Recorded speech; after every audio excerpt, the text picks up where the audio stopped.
c'est le début des vacances scolaires de la zone A, donc on a mis en place, en partenariat avec la gendarmerie, un dispositif de contrôle pour bien rappeler à tout le monde que les forces de l'ordre seront mobilisées pendant ces périodes de vacances, non seulement au bord des routes, mais proche des stations de ski, et pour accueillir les visiteurs qui vont fréquenter les stations de ski pendant ces vacances. Qu'est-ce que vous contrôlez ? Il y a un truc en particulier pour ce contrôle-là ?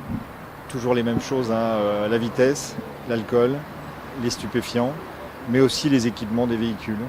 Quand on monte dans une station de ski, il faut quand même s'assurer un minimum que son véhicule est en bon état, qu'on a les équipements nécessaires pour monter.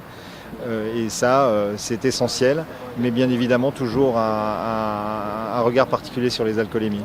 On l'imagine, ce week-end, pour le grand chassé-croisé, il y aura un dispositif un petit peu plus intense au niveau de la surveillance des routes ? Il y a un dispositif qui est mis en place pour le week-end. Il y aura un dispositif qui va être mis en place pendant toutes ces semaines. On communique aussi beaucoup. Il y a aussi un effort de prévention qui va être fait dans les stations de ski pour inviter l'ensemble des automobilistes à être des conducteurs responsables comme ils sont des skieurs responsables.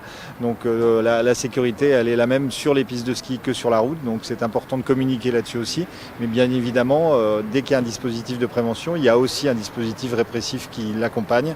Et c'est pour ça qu'il y aura beaucoup de contrôles ces prochains jours. Ce que j'allais vous dire, c'est de la prévention ou vous mettez quand même des contraventions aujourd'hui ? Tout à fait, tout à fait. Ça, on est vraiment dans l'aspect répressif. Il faut bien expliquer que sur la route, on ne peut avoir qu'un seul comportement, c'est le comportement responsable, face à une montée du nombre d'accidents en ce moment dans le département qui est très préoccupante.